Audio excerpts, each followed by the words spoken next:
Good morning, YouTube. It is more musings of a misanthropic RPG game master, aka John, aka Mr. Mean. It is Monday, July 18th. It is a gorgeous day here in Beaumont, Texas. Good news, got a job. Yes, I start next Monday. It's for a local company here.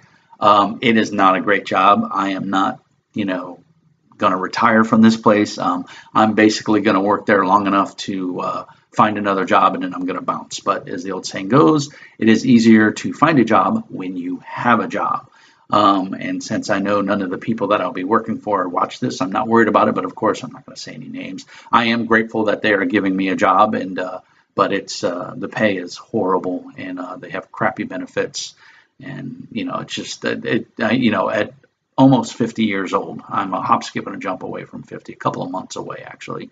I find it very insulting to offer someone of my stature and my experience a below minimum entry level pay. But it's a job, and in this market, in this day and age, you got to be grateful for the little things you get. And as my wife is fond of saying, we live within our means, and we do. We never buy things we can't afford and things like that. So I'm grateful for them to giving me an opportunity to help support my family. All the pressure's been on my wife for the last couple of months, with her working and me not. Those that don't know, I've been out of work since February. I got laid off from Citgo in Sulphur, Louisiana, and just the petroleum industry is in the toilet right now for all of the U.S. And I know some really good people at Citgo that are probably worried about their jobs because it's not good.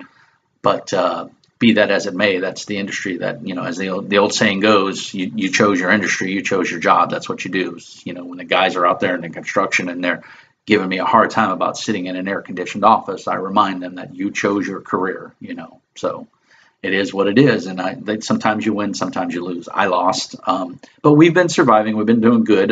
Good friends have helped us out, and we've gotten very lucky. So we were able to move to Beaumont, and we're in a nice townhouse, and my landlord is phenomenal, super nice guy, and I'm just happy to be alive as always. But today's role-playing du jour, Fantasy Age. Try to get the glare out of there. This is by Green Ronin. This is the love child of Chris Pramis, and it was born out of the desire, need, and public outcry from gamers everywhere that love Green Ronin's products. They wanted a generic setting because this setting, the Age system, adventure game engine, came out of Dragonlance, which was owned by BioWare and the big computer game and console game franchise. And so a lot of people, myself included, wanted a setting that didn't have the Dragon Age template over it. We wanted a generic fantasy setting that we could play whatever we wanted. And lo and behold, at that time, Chris released the Age system, or Fantasy Age. About 140 pages, full color, semi-glossy paper. It's phenomenal. If you like a generic system that has no world, there's no world setting in this. There's no religious setting. There's no Thieves Guild setting. There's no framework. This is just mechanics. This is the game. You provide the world. You provide the setting. You provide the flavor. This is just the mechanics. This is how you roll dice, what you roll, how to make a character, how that character interacts with the world around him, e.g. stunts. That's something particular, and we'll get into that in a little bit. So if you want a generic system and you're a budding game designer and you need a mechanic system to fit your world, and there's a ton of people out there, this is a very good place to start because it's a good rule system. It's solid. I've ran it several times. In fact, I'm getting ready to start probably a monthly campaign with some friends here in Beaumont. We're all older adults and we all work, and so we can only play probably once a month. We might get to play twice depending on schedules, but for the most part, it's going to be a once a month campaign. I'm going to GM it. We might even film it. I don't know. We'll have to see how that works. I'm working on trying to get a line on a decent video camera that I can set up with a tripod set, and we'll try to film some sessions and then go from there. But that's down the road and neither here nor there, as they say. So again, Came out of the Dragon Age system, which I do own. I own all 3 box sets. I've been trying to get the hardback. They did a reprint and cleaned up and clarified some of the rules from the box sets and put it into a condensed hardback book, which I hear is absolutely gorgeous. I have not got to see it, but I'm really looking forward to it. As soon as I can get it. My local game store here isn't the greatest. They're not up with the current times, shall we say, and they're very hesitant to change and carry products and stuff. If you want to go in and pay full cover price for a 1989 Vampire the Masquerade or 1999 Vampire the Masquerade book, they've got it, and it's sun damaged, and they expect you to pay full price. Again, ranting, that's me. That's how I do these things. Hopefully that's what you guys like. It's what I like, so it's what I'm going to do. Anyway, they don't carry anything for this. They have nothing. And so you got to order it online. You can ask them to order it, but from what I'm hearing from other patrons of the store, it's like asking a cat to bark. It's probably not going to happen. Anyway, it's a really good system. Like I said, when I bought this, I was fortunate enough. They've been doing this a lot lately with a lot of their game lines, and it's really cool. When you buy the core book hardback for an extra $5, you can get a PDF copy. And so I was waiting for this to come in the mail, and I had an RPG game day at my local game store in Louisiana when I still lived there, and they kind of looked to me to run demos of games, and some people had asked about this. Kevin, the game store owner, wasn't carrying it because he's a very small game store, and he usually only carries one, or mostly D&D stuff. He does get a couple of Palladium books in now and then, but for the most part, he's hardcore D&D and some of the Warhammer RPG stuff for $40K. So I got the PDF, took it to my local print shop. We had a place called Wise Publications in Sulphur, and they were half the price of Kinko's. So I got this spiral bound with a nice coil binding, the black back, and a clear cover, and I just printed it on my little home laser jet. I have a black and white laser jet, and printed it, and voila, like $4.86 later, I've got a book. So I go to game day, and I'm ready to run. Character sheet in the back, and yeah, phenomenal. So that's kind of a cool thing. They did the same thing with Titan's Grave. I do have the hardback book, and I was able to get the PDF as well. And again, went down, and of course it's a white cover, so I had to go with the white back, just aesthetics, and a clear cover. I have a color inkjet printer, so I printed the first page in color, and then I printed the rest. Oh no, actually, I lied. I printed this one at work at my old job, full color. We had a local color laser jet that prints awesome, and so my boss was super cool and said I could print it. I did ask permission.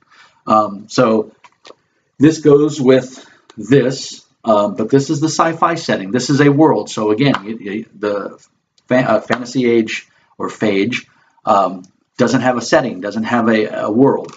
Here's your world. This is Titan's Grave, the Ashes of Vulcana. This is actually co-designed by Will Wheaton of Star Trek fame, and of course Tabletop, and a bunch of other video series that he does on YouTube and stuff. And I'm sure if you're watching this, you know who Will Wheaton is.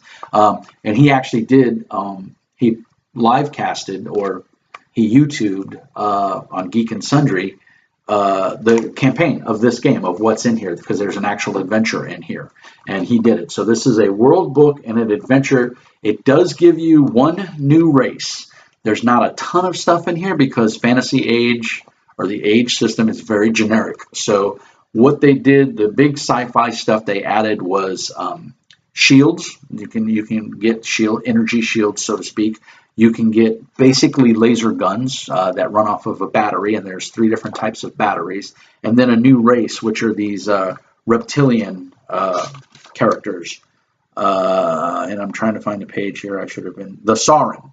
And then they have some new focuses and some new talents, which are the trappings of whatever race you choose to play. The Fantasy Age book, or Phage, again, has, dwarves, elves, orcs, and orcs are a typical player character race. They're not the bad guys like they are in a lot of other games. Sorry, I heard something at my door and scared the crap out of me. So if you need a setting, you want a good, rich fantasy or sci-fi setting, this is a good one. Again, They had the deal, I believe, where if you bought the book and you pre-ordered for another $5, you get the PDF, and that's how I came across Titan's Grave. Very good. The last thing that I have is the Fantasy Age GM screen. Now, I got to tell you, I'm a fan of GM screens. I like the information that they provide at your fingertips. I like it when that information is concise and considerate of the GM, meaning it's well thought out and they've put in information in there that you're going to need and you're going to use. I'm sorry, Watsy, I'm going to call you out. Your GM screen for 5th edition D&D is utter crap.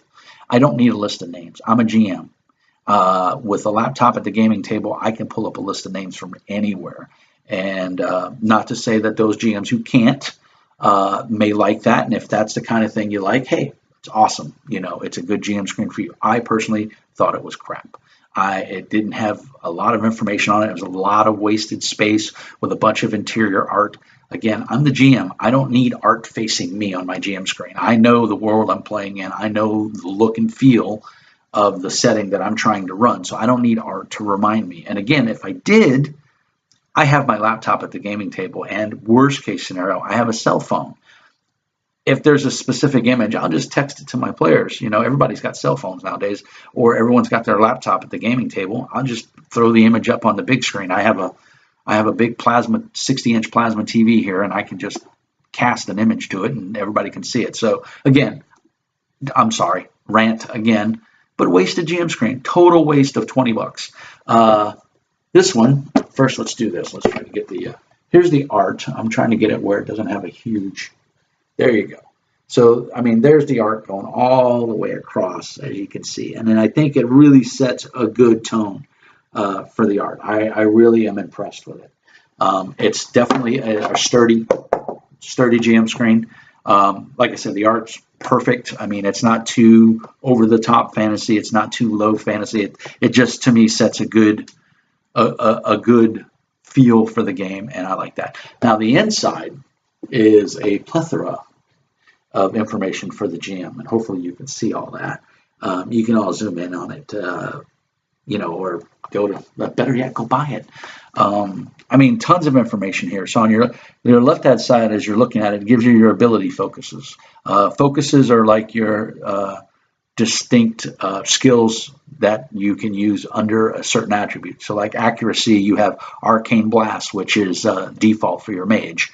Black Powder, Brawling, Dueling, Grenades, Light Blades, and Stabs. So if you have a decent score in accuracy and you have one of those focuses, you get to add +2 to your roll. So you're going to go off of your accuracy, whatever it may be. Then let's just say you're dueling. So you're using a dueling blade and you're in a duel. So now you get to roll your accuracy bonus +2 because you have dueling, and then you'd roll 3d6 and you total it up, and boom, there you go. Trying to beat the other person's target number to hit, or an AC if the GM gives you one. Things to remember about ability tests I thought was really cool. It's just a little blurb that's in the GM section of the game that basically tells you a little bit about, ability focuses and ability tests. You have your test and your target difficulty numbers. They work on a 7, 9, 11, 13, 15, 17, 19, 21, with 21 being nearly impossible, 7 being very easy. So again, very good information for the GM. It's all concise. It's well laid out. To me, there is no wasted space on this screen whatsoever. We have all of our weapons. We have missile weapons. We have armor, shields, grenades, treasure categories, which I think is, it's just it's a square little section, just gives you the basics of treasure and how to figure out what you get based on the category of the treasure. Is it trifling? So it's 1d6 silver pieces. If it's a lavish treasure, it's 66 times 100 silver pieces. So now you have a monetary value. Now you can go look in your book or pull it out of your brain and figure out some decent treasure for the players. Experience point rewards as well. Routine is 0, where hard is 400 XP. It's a great system. It's very easy, very intuitive. There's not a lot of huge numbers. Oh my God, I got 23,000 experience points. That's a CR 10 monster. No, you don't have any of that. It's very well laid out, and it makes sense. The cool thing about this GM screen, and I don't have it with me here, and I apologize, I do own them, is it came with a bunch of inserts. those inserts are money. They are kind of a heavy card and like laminated. I am not sure, plasticized. I'm not sure how the process they did. It's like a plastic coating, but it'll take dry erase or wet erase marker. I think wet erase marker is better. And you can write on it, and it comes with an initiative tracker, which, if you've been GMing for a long time or if you're new to it, that's one of the hardest parts of the game is keeping track of whose turn it is. And so this is a nice little, it's 8.5 by 11, so it's this big. It comes inside the GM screen, and it's just this laminated sheet. And it's an initiative tracker, and it's very generic. It's just, name, number. I mean, it's real simple, a little check mark box where you can put who's gone and who hasn't gone. It's very nice. The other thing it came with was the stunt sheets for role-playing stunts, adventuring stunts, combat stunts, and magic stunts. And what stunts are in this game is it's a unique ability. When you roll, it's a 3d6 system. One die should be a different color from the other two. So it encourages you to get like 2 dice that are the same color and then 1 die that's different. I was lucky enough when I bought the box sets, one of the sets came with what they call a dragon die. It was the Dragon Age die, and has a dragon, I think, on the 6 symbol. So what I do is I use that one, and I get 2 black dice, and that's my dice that I use. But the way the mechanics work is the GM sets a target number. You roll your 3d6, you add your ability and your focus and any other bonuses you may have, any other negatives, and you roll 3d6 and you add it all up. Where stunts come into play is when any one of those 3 dice, if you roll doubles, like say for argument's sake we roll double 2s, you have generated stunt points. The odd die or the dragon die or the stunt die, whatever that die is that the player or the GM chooses, that tells you the number of stunt points that you have. So the nice part is you can roll, you roll and you get so many stunts, and you get these points, and then there's a chart, and then you can use them, like in a combat chart, you can use it to stun somebody, you could use it to knock them prone, disarm them for X amount of points, and then those points you spend them. One of the things on the forums that I've been seeing a lot of is people have been complaining about, well, everybody needs to have a stunt sheet. No, they don't. If you're playing a fighter, you're most likely going to want either the knock prone or extra damage. When you do extra damage, you get to roll an extra d6 die, or I think there's even a stunt where and I know there is, you can take another attack. Write these down on your character sheet. It's not rocket science. Come on, guys. We're making the game harder than it needs to be. Write them down. Those are the stunts you commonly use. And where this comes from is their monster stats, which will segue into the bestiary that's about to come out. I've already bought it, and it's a PDF. I already own the PDF. I decided not to print it because I'm not running the game just yet, and I don't need it. There's enough monsters in the core Phage book that I can use it to start with until that hardback book comes in, and I'll have it on my laptop if I need to run it before the book actually gets here. But what they do in their bestiary, which I think is really smart, is they give you the common stunts that creature or adversary will use. So if you're fighting a bandit, and the bandits like to be bandity, they like to sneak attack and all that fun stuff. So they usually start out with a bow. So they're going to hit you from range with their bow. And so if they get stunt points, it tells you what those numbers are and everything, and it tells you what the stunts are, and it's printed in the bestiaries section under bandit. It tells you what their common stunts are that they would use. I mean, that's a great tool for the GM because you don't have to sit there and flip through the book or take one of the stunt cards away from the players. You can have it and you can look at it, and it's right there in the monster stat block. And so I encourage my players to do the same thing. Write your favorite stunts on your character sheet. There's plenty of room on the character sheet where you can do that, and there's tons of 3x5 cards are a gamer's bread and butter, I think. So that's the neat part about it. The bestiary will be out soon. I think it's the end of this month or sometime next month. I think I don't know the exact release date. If somebody knows, post it in the comments as always. It's a great system.